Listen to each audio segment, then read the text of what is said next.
Bonjour, c'est Nilem et aujourd'hui je te retrouve pour un tout nouveau podcast où on va aborder ensemble un sujet qui je trouve est assez important et je pense que si tu comprends bien son intérêt, va te permettre d'avoir une marge d'amélioration beaucoup plus importante qu'actuellement. On va voir en fait les différentes manières de réagir après un examen, enfin du moins après un contrôle, une évaluation, voilà, selon le contexte. Donc, on va voir en fait le tout premier contexte qu'on va aborder, c'est celui où on suppose en fait que après ton évaluation, tu n'as pas atteint la note voulue, la note souhaitée. Par exemple, si jamais tu visais la note de 12 et que tu as eu 6, voilà, t'as pas atteint ton souhait. Dans ce cas-là, généralement, tu te sens un peu en échec personnel. Euh, Vis-à-vis en fait de la notion d'échec d'ailleurs, je vais faire une petite parenthèse à ce podcast. J'ai déjà fait un autre podcast vis-à-vis de la notion d'échec et je te conseille d'aller le voir puisque ça peut être intéressant justement pour comprendre ce à quoi on associe un échec et si c'est une bonne chose ou pas. Donc voilà, du coup, t'as eu un 6 alors que tu voulais un 12. Donc t'as ta note. Bah, premièrement, généralement, tu te sens déçu. Tu, tu vas même jusqu'à te dire que t'es moins intelligent que les autres. Tu te dis que tu n'y arriveras jamais. Enfin voilà, il y a plein de phrases comme ça en fait ou qui te déçoivent, qui montrent bien que tu es déçu intérieurement. Donc déjà, je te le dis, tu dois tout de suite arrêter de te dire ces phrases-là. Tu dois arrêter de te dire cela. Même si ça peut sembler spontané vis-à-vis de toi-même, ce n'est qu'une opinion que tu as de toi-même. Tu ne te connais pas réellement enfin, vis-à-vis de cette note, c'est qu'une note. Je l'ai déjà dit dans un précédent podcast, une note ne définit pas ton intelligence, elle définit juste ta capacité d'apprentissage. Alors au lieu en fait de t'auto-punir, il va falloir que tu convertisses cette énergie pour analyser et comprendre. Il faut que tu analyses la situation. Comment l'analyser? C'est assez simple. Remémore-toi la manière dont tu as procédé avant cet examen. Par exemple, essaye de te poser des questions. Combien de temps tu y as passé? Avec quelle méthode? Quelle manière d'apprentissage as-tu utilisé? Car oui, enfin, une évaluation, par définition, ça sert à tester tes apprentissages. Et du coup, il faut une manière d'apprentissage. Après, voilà, tu peux avoir d'autres questions un petit peu plus larges. Par exemple, est-ce que tu as vécu, est-ce que tu as eu des contraintes durant ton apprentissage? Et de toute cette analyse, tu vas en tirer des conclusions, des changements possibles à effectuer. Peut-être que tu vas te rendre compte que le temps que tu y as passé à ton apprentissage n'était pas suffisant. Et si jamais tu penses que ton temps était suffisant, imaginons que tu te dises, bah pourtant j'ai quand même passé du temps, euh, essaye de te concentrer alors sur ce temps. Parce que des fois, tu crois y avoir passé énormément de temps, alors que au final, si tu regardes d'un peu plus près, tu as fait une pause d'une heure sur ton téléphone. Donc voilà, ça c'est à prendre, à faire attention. Ou peut-être par exemple que tu y as passé beaucoup de temps, que t'as voilà, que t'as pas eu de distraction, que tu as passé du temps à travailler. Mais est-ce que ce temps, du coup, était efficace? Est-ce qu'il était assez productif? Peut-être que non. Alors dans ce cas-là, il faut revoir ta méthode d'apprentissage. Voilà, en fait, l'analyse, il faut effectuer des tests de ce que tu as fait avant ton examen. Donc voilà, et de cette analyse, du coup, tu vas en tirer des conséquences. Donc par exemple, voilà, si c'est le temps, bah, une modification à faire, ça serait d'essayer d'augmenter, ne serait-ce que de 30 minutes, ce temps. Donc voilà, il faut tester les modifications que tu vas en tirer dans le but d'améliorer ton apprentissage avant les futurs contrôles.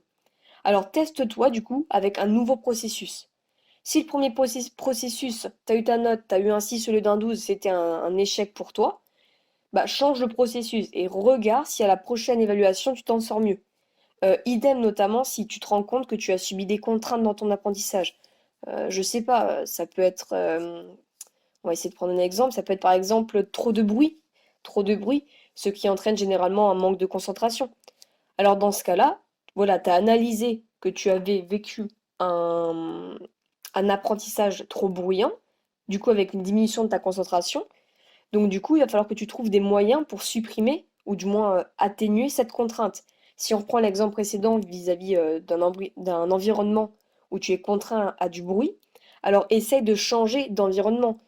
Si jamais tu as une médiathèque, une bibliothèque ou une pièce dans ta maison qui est plus calme, vas-y.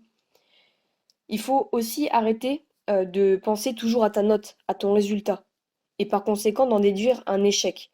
Il faut que tu te serves au contraire de cet échec pour apprendre. Il existe d'ailleurs, tant que j'y pense, une citation qui est assez connue vis-à-vis de l'échec.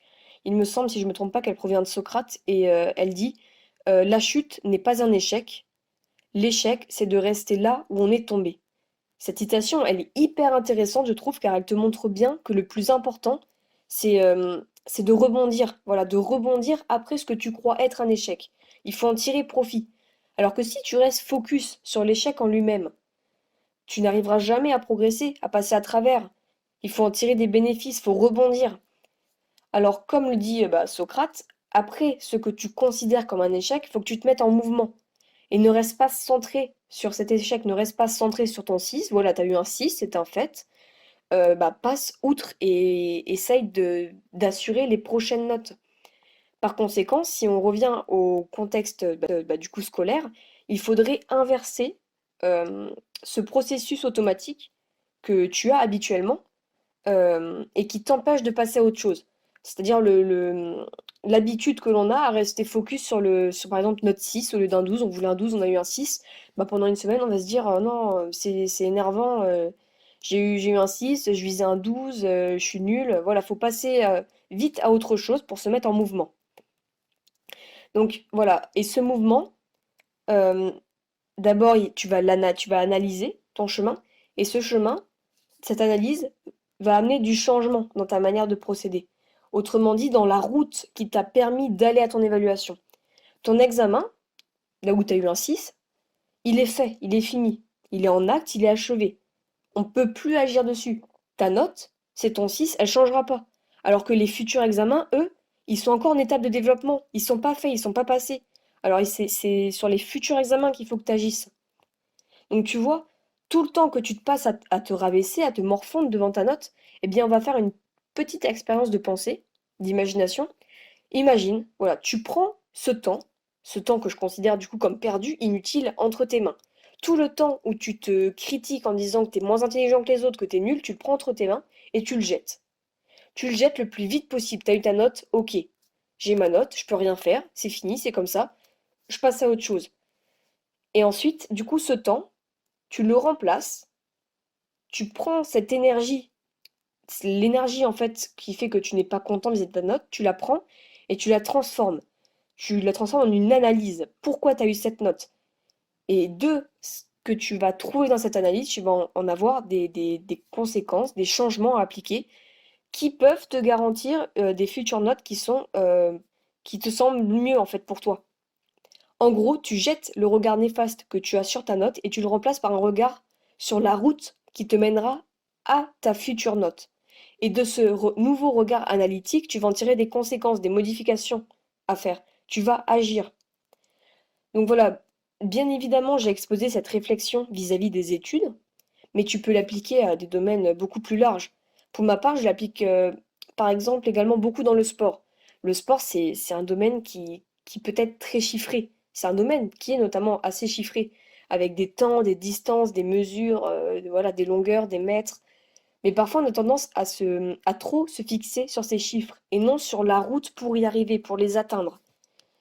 Alors, par exemple, quand je suis dans un premier temps déçu d'une performance sportive, pardon, donc imaginons, voilà, je voulais faire un 5 km en moins de 23 minutes, bah non, je suis à 23,30.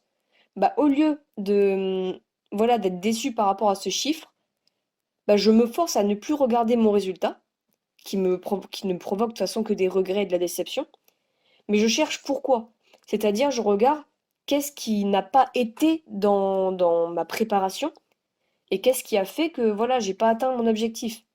Et du coup, par conséquent, une fois que j'ai compris qu'est-ce qui n'a pas été, bah, je vais pouvoir en déduire ce qui serait intéressant à changer dans le processus pour atteindre le résultat souhaité. Donc voilà, j'espère vraiment que tu as compris en fait le processus à mettre en place après un échec. Donc j'avoue que je pensais pas parler autant sur ce point, mais c'est vraiment une mentalité et une réflexion à avoir qui est très intéressante. Donc, dans les prochains podcasts, j'aborderai sûrement comment réagir après un examen, mais cette fois-ci devant une soi-disant réussite. Car des fois, par exemple, voilà, tu visais ton 12, tu as eu ton 12, bah des fois, on passe à côté des réflexions qui peuvent être assez intéressantes. Donc, en tout cas, merci beaucoup d'avoir passé du temps, d'avoir pris du temps à écouter ce podcast. J'espère qu'il t'aura aidé et que tu auras compris l'intérêt de cette méthode. Justement, dis-moi dans les commentaires, toi, comment tu as tendance à réagir après un échec ou du moins une non-obtention de ton objectif que tu aurais voulu.